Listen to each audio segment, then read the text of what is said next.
Happy holidays and welcome back to Hawaii ACTE Navigating the New Normal. I'm your host, Alyssa Alcos, and today I'm joined by Chris Gilbert from Leeward Community College. Chris is going to give us some information on how to convert our webcams into a whiteboard.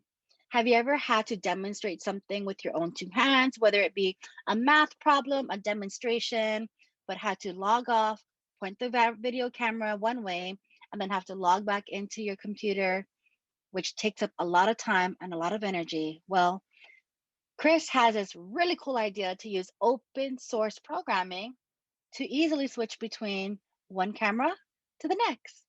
So if you're ready to keep watching, listen on, because this video starts in 3, 2, 1.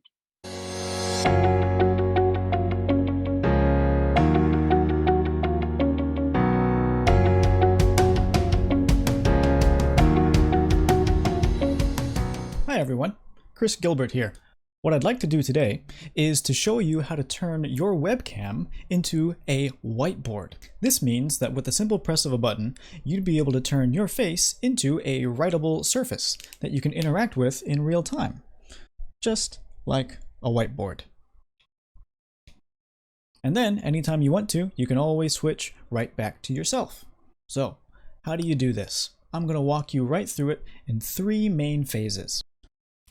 The first phase is we need to set up your phone. The second phase is we need to set up your computer. And the third phase is we need to set up your workspace.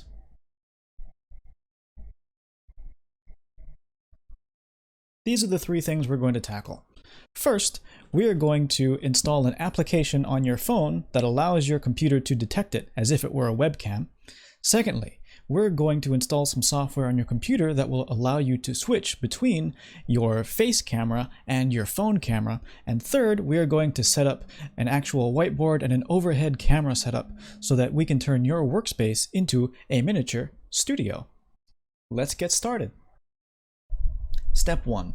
You need to turn your phone into a camera that can be detected by your laptop. And the way to do that is by using an app on your phone that will communicate to an application that is also installed on your desktop.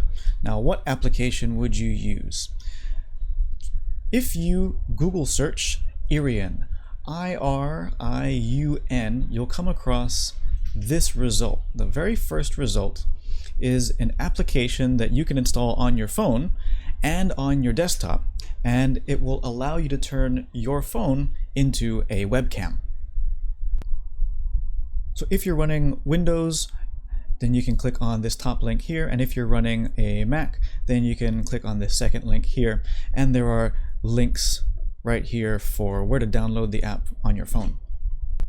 But this is just one option.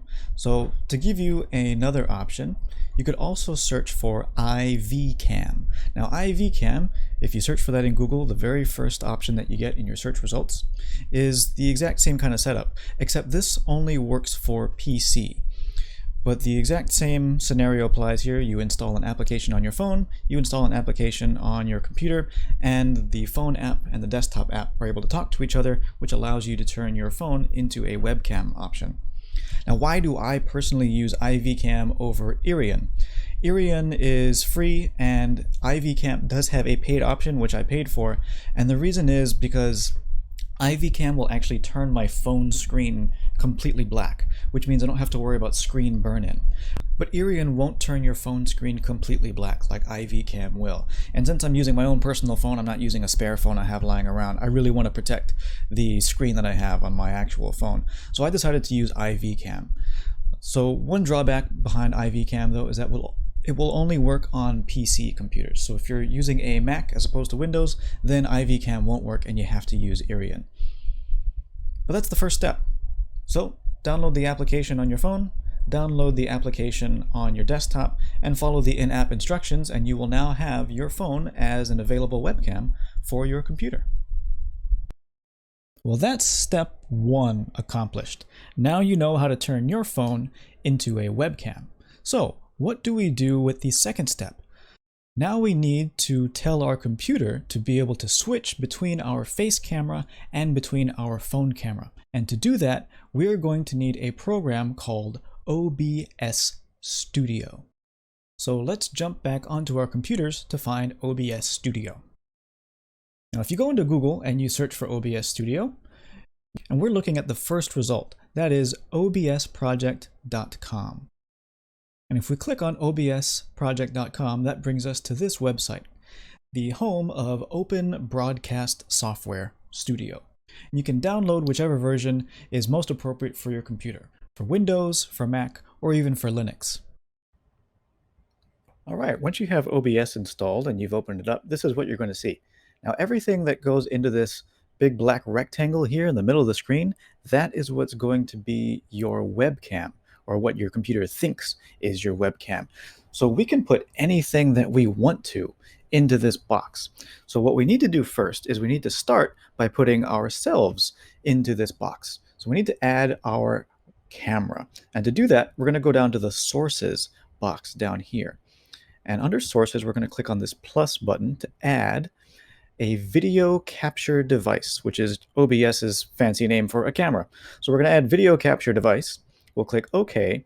And now we get a little drop-down menu of all these different options. I'm going to go ahead and I'm going to choose my camera here. Boom, and there's my face. All right, so let me click OK. Right now it's a bit too big, right? So I want it to be able to fit the rectangle nicely, so the aspect ratio is fitting the webcam. So I'm just going to use these red handlebars here, and you can change the size of whatever source you add. All right, now that's done. Okay, now I need to add my whiteboard camera, and the way I do that is I go here to Scenes, and under Scenes, I'm going to click the plus button to add a new scene. I'll click OK to add scene 2. Now I need to add a source to this new scene, and the way I can do that is I will click on plus, and I will add a video capture device, and OK. This time around, I'm going to add the IV cam. Now, if you're using Irion, you would go down here to Irion Webcam. So it depends on which application you chose for your phone. I'm using IV cam, so I'm going to choose IV cam here, and I'll click OK. And now, same thing as before, I just want to resize this window so that it fills the entire box. Okay. Now, at the moment, I don't currently have IV cam open on my phone, but because I've installed the app on my phone and I've installed the desktop application and they can talk to each other, this is what happens when I open the app on my phone. There we go. Now we're in business. So the feed you're seeing here is coming directly from my phone. And now if I go to, let's see, the sources box and I click on scene 1, hey, there I am holding the phone. And if I click on scene 2, there is the feed from my phone. So now I have got 2 different cameras that I can work with. But we can't just stop there, right? We want to make sure we have the ability to flip between the 2 different cameras whenever we want to. And in order to change between the 2 cameras, we are going to add hotkeys. And the way we add hotkeys is we come over here to the bottom right where it says Settings. We click on Settings. And now there is an entire menu under Settings for hotkeys. We'll click on Hotkeys. I'm going to scroll down to Scene. All right. Now for scene here, this is referring to my just default camera, right? That's my face. So whenever I want to show my face, I'm going to type in whatever buttons I want to press to show my face on my webcam. I'm going to make my hotkey Control-Shift-1. Now, whenever I hit Control-Shift-1, my webcam will turn into my face. Now, scene 2 here is the video feed that comes from my phone. If I ever want to switch to my phone camera, then I will hit Control-Shift-2. There I go. So I'll hit Apply here to save these settings, and now OK. Okay. So here's the phone. Here's my face. Right now we're on my face camera. Watch what happens when I hit Control-Shift-2. It automatically changes to my phone camera. Not too shabby. And now if I want to change back to my face, I can hit Control-Shift-1, and there I am. Now I have the ability to switch back and forth between my face and the phone camera with just a couple of button presses, even when I'm in the middle of a class. All of this will work right out of the box if you're on a PC. But if you're running a Mac, you're going to need one extra plugin so that your computer can turn into a virtual camera. So if you're on a Mac, you can go to Google and search for OBS Virtual Camera Mac. And when you do that, the second result here is a GitHub link. GitHub is a repository for all kinds of software downloads.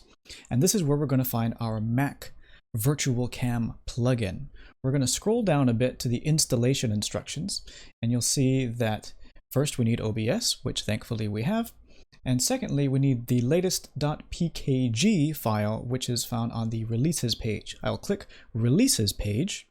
And now, when that loads up, we can scroll down a bit and we see here the .pkg file. So if you're a Mac user, you want to click on this .pkg file and download that, install it, and that will allow your computer to see OBS as if it were another webcam.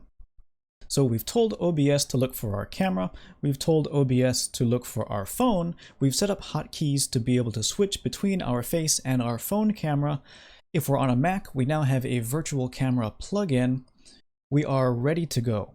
So now, whether you're using Google Meet or you're using Zoom or any other kind of video conferencing software, the next step is the absolute easiest. And that is we're going to turn OBS into a virtual camera so that your computer will think it is another option as a webcam.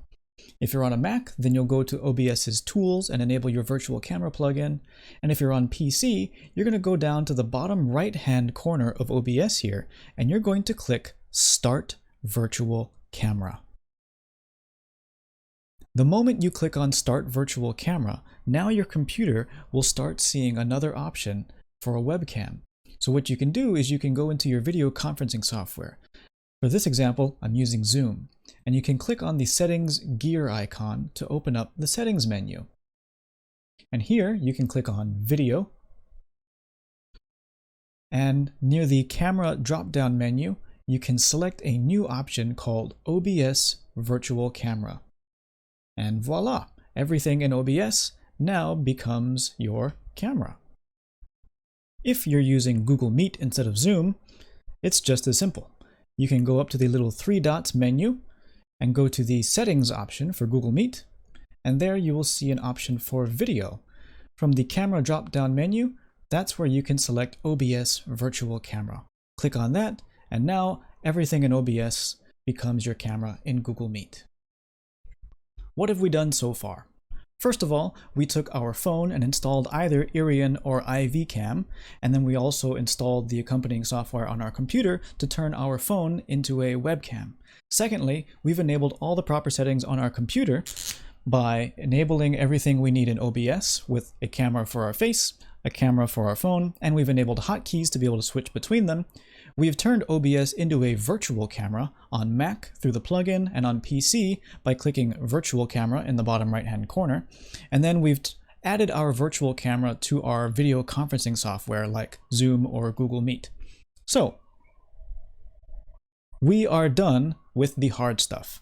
Now, the third and final step is just to configure our physical workspace so that we can have an overhead camera looking straight down at our whiteboard. How do we do that?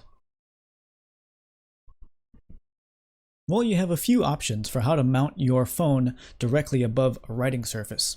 If you go online, you can see there's all kinds of nice options you can use if you want to spend some money on something.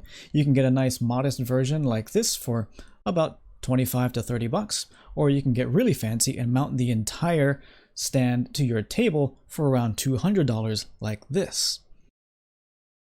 Or, if you don't feel like spending any money at all, you can use the extra budget version like I'm using.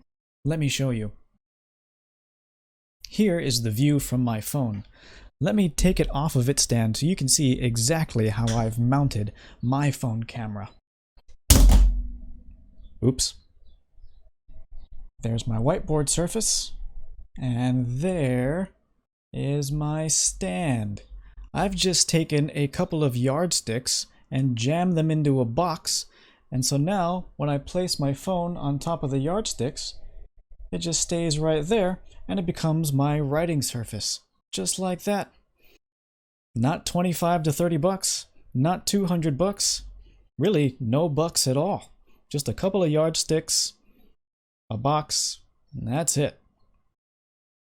But that's not the only option. Here are some other things you can do too. Something else you can do is you can just take a stack of books, like this.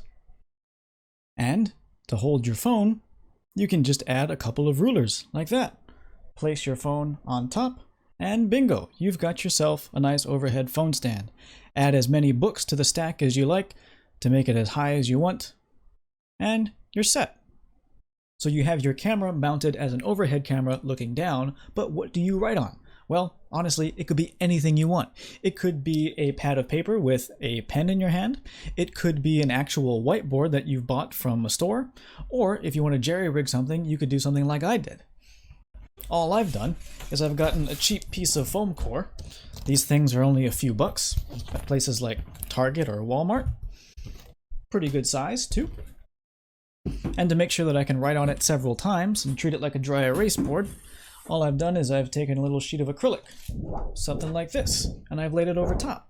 I can write on this all day and erase it. It's good as new every single time. This one I happened to get actually from a picture frame. There's a picture frame that my wife and I wanted to use, and we didn't really care to have the shiny acrylic covering our photos, so we just took this out. Now I can use it for my whiteboard. But it doesn't even have to be something as big or elaborate as that. Here's a blank sheet of paper on top of a clear plastic clipboard. If I turn it around, I can write on the plastic part as if it were a whiteboard. Perfect. Maybe you don't have a sheet of acrylic, maybe you don't have a clear plastic clipboard that you can use. Well, take a regular clipboard, cover it in a Ziploc bag. Now, this is a writing surface. Well, it feels like we've been doing a lot of things, but ultimately all you've done are 3 things. First of all, you turned your phone into a webcam. You've either used IV-Cam or Irian.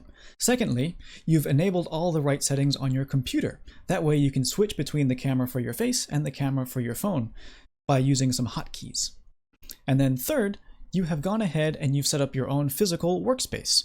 You've either used a real whiteboard or a sheet of acrylic, maybe even just a Ziploc bag on a clipboard, so that you can have a physical whiteboard, maybe with an actual tripod hanging your camera overhead.